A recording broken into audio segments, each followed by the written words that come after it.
All right, buckle up, everyone, because today we're diving headfirst into the Burning Sun scandal. And let me tell you, this one's a doozy. We've got Wikipedia, a Korean news article, and a couple of YouTube documentaries to unpack, so we're going deep. Oh, yeah. This is one of those scandals that just keeps on giving layer after layer of, well, darkness. Exactly.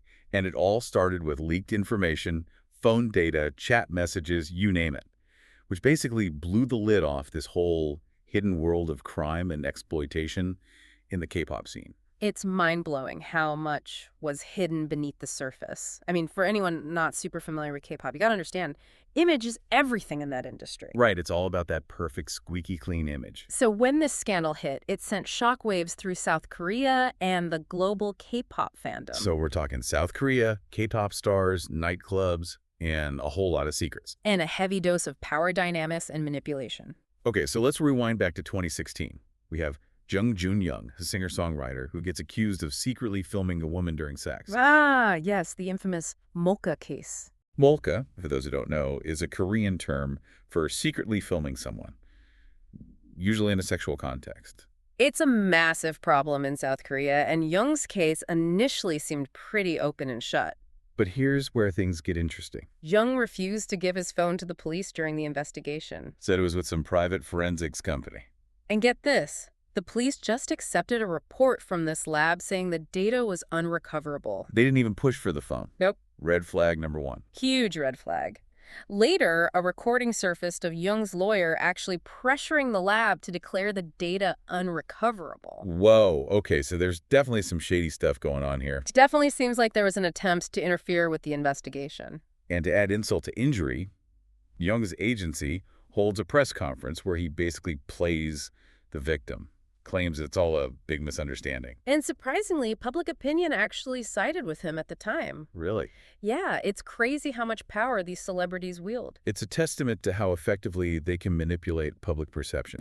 Okay, fast forward 3 years. A carbon copy of Jung's phone data surfaces. A carbon copy, like Yep. a secret backup. Yep, an exact duplicate of all the data on his phone. And this copy ends up in the hands of journalist Kang Kyung-yoon. Oh, Kang Kyung-yoon, she's a legend. She's an entertainment journalist who'd already been reporting on some of the darker aspects of the K-pop world. But this was about to take her down a rabbit hole she never expected. What she found on that phone was explosive. Tell me about it. It wasn't just videos of Jung with different women. There were also messages revealing a KakaoTalk chat group. KakaoTalk, that's like the Korean WhatsApp, right? Exactly. And this chat group included other K-pop stars, including Choi Jong-hoon from the band FT Island. Oh, wow, so this is getting bigger. Way bigger. The contents of this chat group were, well, incredibly disturbing. Let's just say they revealed a pattern of behavior and a level of disregard for women that was truly shocking. The language they used, it was dehumanizing. It painted a picture of a group of guys operating with this sense of entitlement and where violence against women just seemed normal. Normalized within their little circle. Exactly.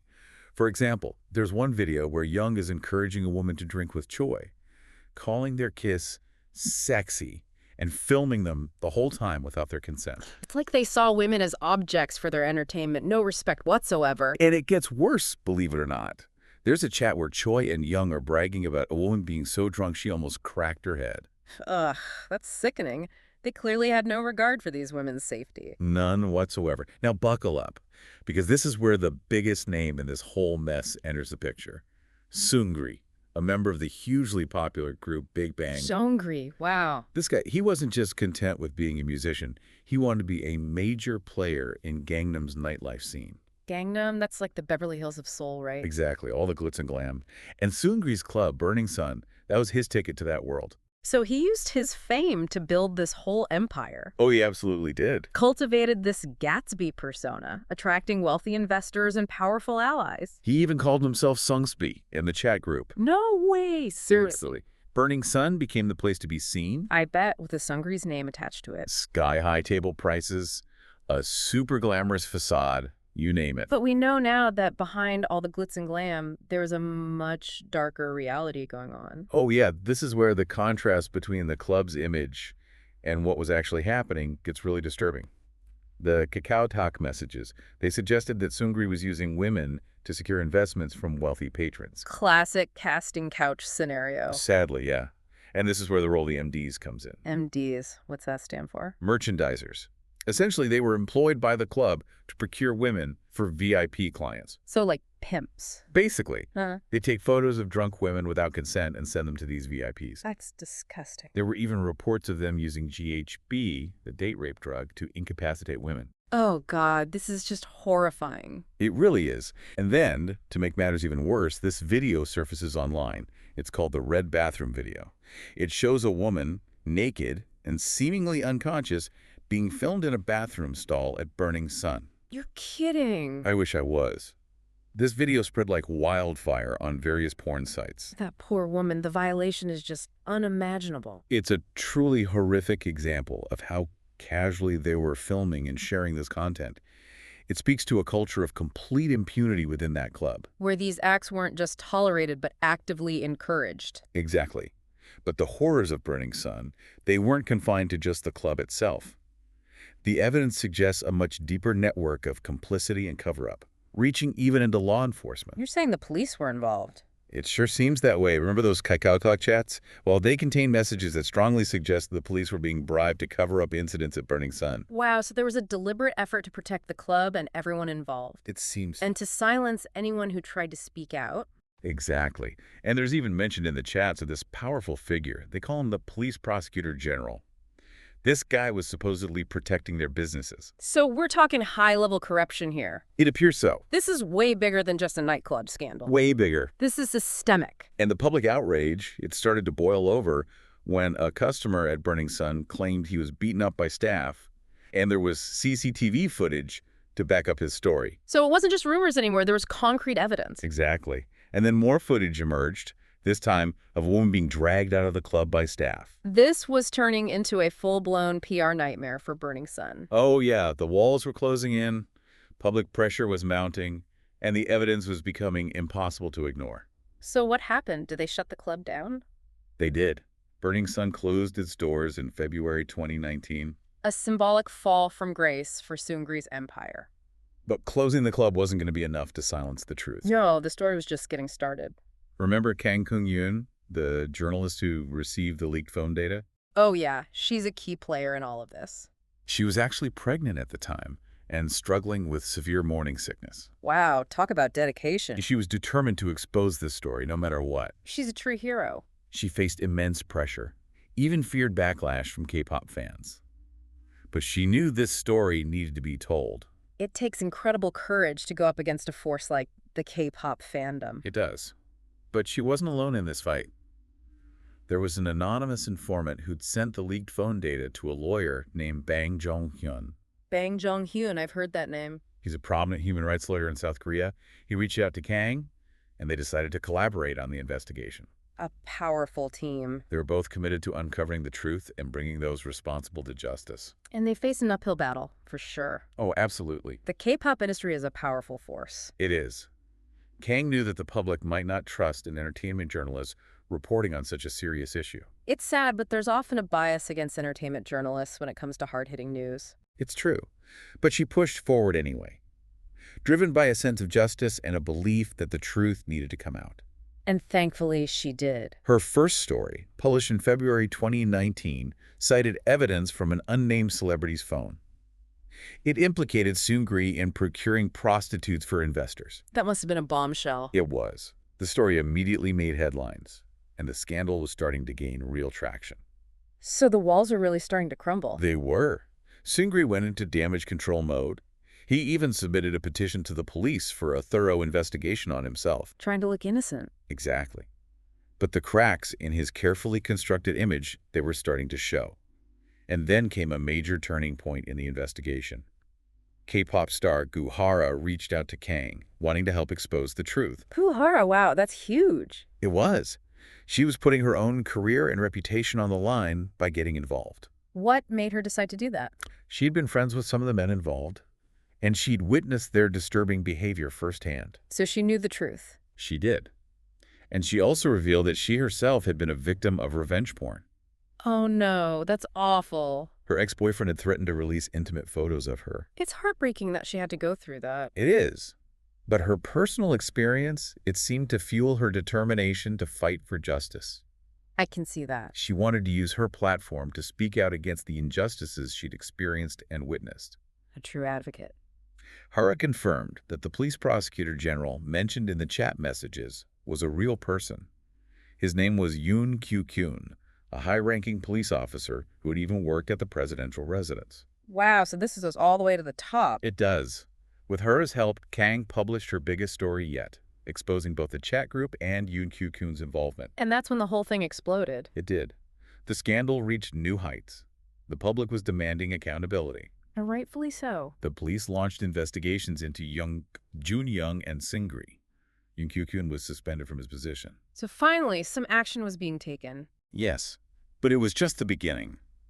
The Burning Sun scandal had become a national reckoning, forcing South Korea to confront its deeply rooted issues of celebrity culture, power abuse, and violence against women. It's amazing how this whole thing started with leaked messages and then uncovered this vast network of corruption and abuse. It really is a testament to the power of investigative journalism. And to the courage of those who dared to speak out. Absolutely. Yeah, and we're about to go even deeper down this rabbit hole. Because this time, we're going to hear directly from those who experienced the horrors of Burning Sun firsthand. These are the stories that really hit home, the human cost of this whole scandal. One woman who had been to Burning Sun before shared her account of what happened to her. And let me warn you, it's pretty disturbing. She said that after just a couple of drinks, she started feeling really strange. Like she'd been drugged. Yeah, exactly. She later woke up in a hotel room with a man she vaguely remembered from the club. And then... She was raped. Brutally. It's hard to even imagine the trauma. It is. And when she tried to scream for help, he covered her mouth and threatened her life. It's just horrifying. What's even more disturbing is that when she reported the rape to the police, the man claimed it was consensual. And get this, he used a photo he had forced her to take as proof. Are you serious? Dead serious. And the police believed him. Apparently so. That's just unbelievable. And to add insult to injury, he was allowed to leave the country. So he basically got away with it. Pretty much. This is a clear example of the systemic failures that allowed these crimes to happen, and the lack of justice for the victims. Absolutely. It highlights how power and influence can be used to silence and discredit survivors. It's a classic case of he said, she said, where the man's word is taken over the woman's. And sadly, this wasn't an isolated incident. Not at all. Remember those MDs we talked about? Yeah. The ones procuring women for VIPs? Oh, yeah, those guys. Well, former employees have revealed that the use of GHB, the date rape drug, was rampant throughout the club. It wasn't just limited to those private VIP rooms. So this was a widespread issue within the club's culture. Absolutely. One MD even admitted to seeing women unconscious after being given GHB almost every day at Burning Sun. Every day? Yeah. This paints a truly terrifying picture of what was going on there. It does. And it's likely that we've only scratched the surface. I think you're right.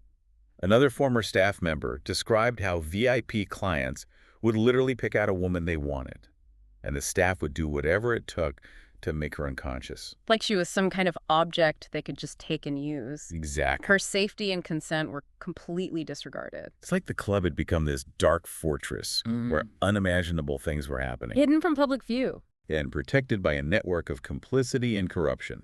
That's the really chilling part. It is, because it wasn't just the club staff involved. Remember those Kakao Talk messages? The ones that hinted at police being bribed to cover up incidents at Burning Sun? Oh, yeah, those were pretty damning. They were? They suggest that there was a deliberate effort to protect the club and everyone involved. And to keep the truth from coming out. Exactly. And remember that mysterious figure they called the police prosecutor general. The one supposedly protecting their businesses. Yeah, whatever happened with that? Well, that's where things get even more disturbing. Because it turns out that the police prosecutor general was a real person.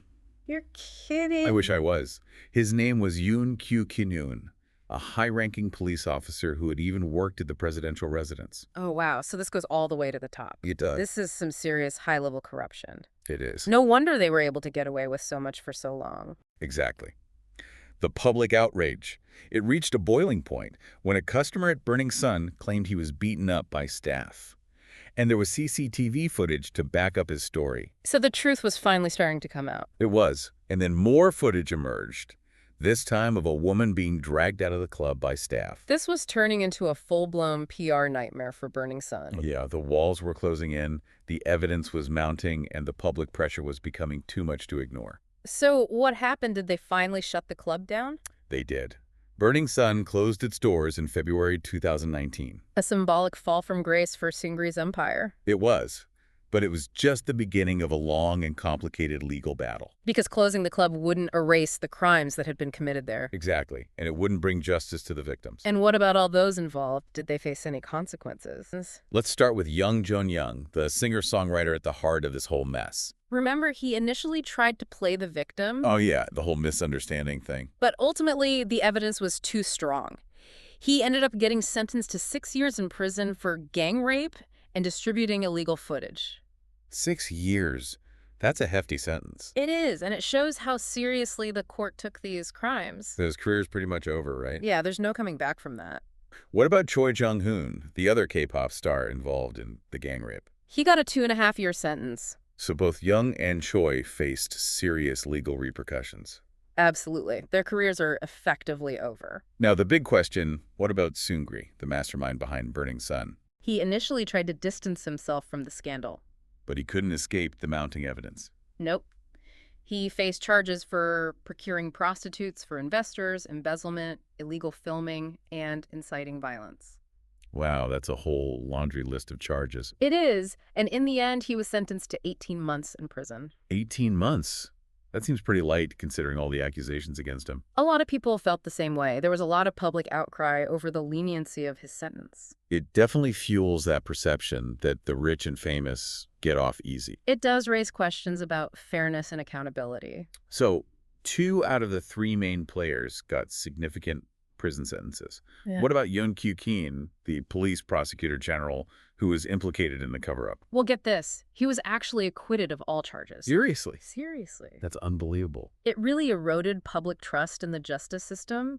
It reinforced that feeling that powerful people can get away with anything. It's incredibly frustrating. So, while the legal battles raged on, the victims were left to deal with the trauma. Absolutely. They were the ones who truly suffered.